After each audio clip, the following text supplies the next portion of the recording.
Terlihat di preview, mobil taksi mewah milik Kim Do-ki meledak di tengah jalan. Sepertinya ini ulah dari On Ha-jun. Aku merasa di season 2 ini akan ada yang gugur atau akan ada yang menjadi korban salah satu dari tim Rainbow Taxi. Karena saat aku lihat di teaser ada scene di mana Go-eun menangis sedih mengenakan baju pemakaman. Assalamualaikum Cinggu. Hai guys, balik lagi di Zoom TV. Gimana kabar kalian? Sehat-sehat selalu kan? Kali ini kita mau bahas lagi drama Taxi Driver. Kita lanjut lagi bahas teori dan prediksi episode 10 yang akan tayang malam ini.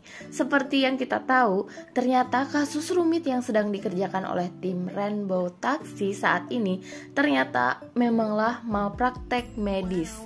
Karena ternyata semua pihak yang terlibat dalam operasi dan bahkan rumah sakitnya sendiri berusaha saling menutupi kesalahan. Ditambah lagi, hal yang paling bikin deg-degan adalah di preview episode 10 terlihat taksi mewah milik Kim Do-ki meledak. Waduh, gawat nih ya.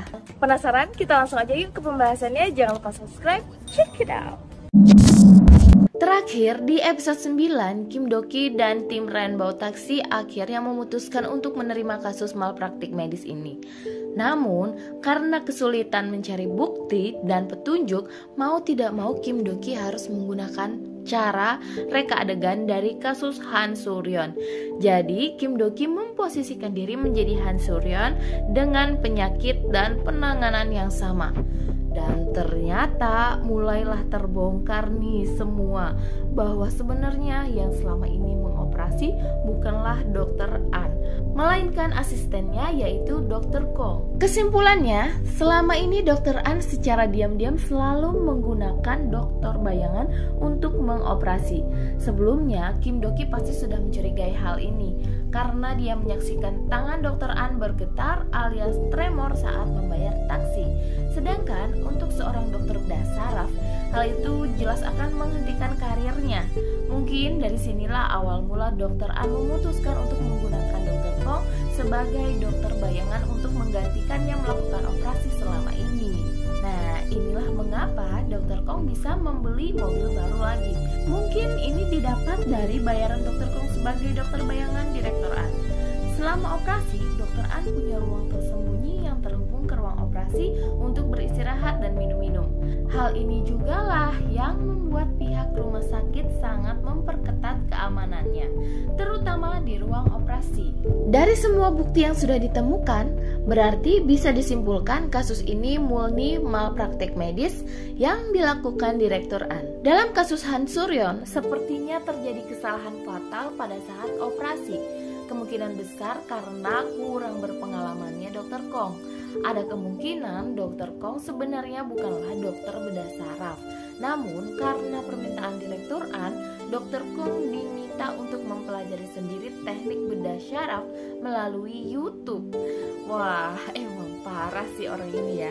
Disinilah pembahasan kasus akan dimulai bersama-sama tim Rainbow Taxi. Selain masalah kasus malpraktek, ada masalah yang lebih genting lagi nih yang akan terjadi di episode 10, yaitu terlihat di preview mobil taksi mewah milik Kim Do-ki meledak di tengah jalan. Sepertinya ini ulah dari On Ha-jun, di mana dia mengatakan akan menyelesaikan permainan dengan cara Rainbow Taxi. Untuk pembahasan siapa On Ha-jun udah pernah aku bahas ya di video aku sebelumnya. Buat yang belum nonton, linknya aku taruh di atas. Baru-baru ini terungkap bahwa nama organisasi On Ha-jun adalah Gemsa, yang kalau diartikan dalam bahasa Indonesia, Gemsa berarti benang emas. Dari petunjuk-petunjuk yang muncul, sepertinya memang benar organisasi ini adalah sindikat kriminal besar yang terorganisir dan berfokus pada pengumpulan dan penyucian kekayaan dari para pelaku-pelaku kriminal besar. Nah, anggota organisasi ini ternyata bukan hanya penjahat, tapi juga ternyata para pejabat-pejabat korup. Itulah mengapa organisasi Gemsa ini sangat aman dari penyelidikan. Pertanyaan yang bikin kita deg-degan adalah, apakah Kim Do-ki akan baik-baik saja karena ledakan tersebut? Mengingat mobil taksi mewah sudah disetting oleh Pak Park dan Pak Oh dengan semua kemampuan mereka. Menurut aku, Kim Do-ki akan selamat sih karena sistem keamanan yang canggih dari taksi mewah tersebut. Namun aku merasa di season 2 ini akan ada yang gugur atau akan ada yang menjadi korban salah satu dari tim Rainbow Taxi. Karena saat aku lihat di teaser ada scene di mana Go-eun menangis sedih mengenakan baju pemakaman. Dan di awal episode 9 kemarin ada yang aneh nih dengan kalimat-kalimat percakapan Pak Jang, dimana dia terkesan udah pasrah dengan hidupnya. Apalagi dia udah sadar bahwa kali ini ada organisasi kriminal yang besar yang sedang mengincar mereka. Apakah Pak Jang benar-benar akan gugur di tangan On Ha-jun? Menurut kalian kenapa ya Go-eun menangis dan siapa yang meninggal? Komen di bawah ya. Kalau kalian ada teori-teori lain juga jangan lupa komen di bawah. Aku sih berharap jangan sampai ini terjadi ya guys ya. Makin penasaran kan? Yuk kita tunggu bareng-bareng penayangan episode-episode selanjutnya. Kalau kalian suka dengan pembahasan ini, jangan lupa share ke teman-teman kalian dan jangan lupa juga subscribe. Karena nonton drama itu nggak seru kalau sendirian. Stay tune terus di Zerum TV. Krong, kamsahamnida. When I wake up, I feel cozy, yeah. Can you hold up? Don't need no coffee yet. Got no makeup. How do you look so fine? Bust up, bust up.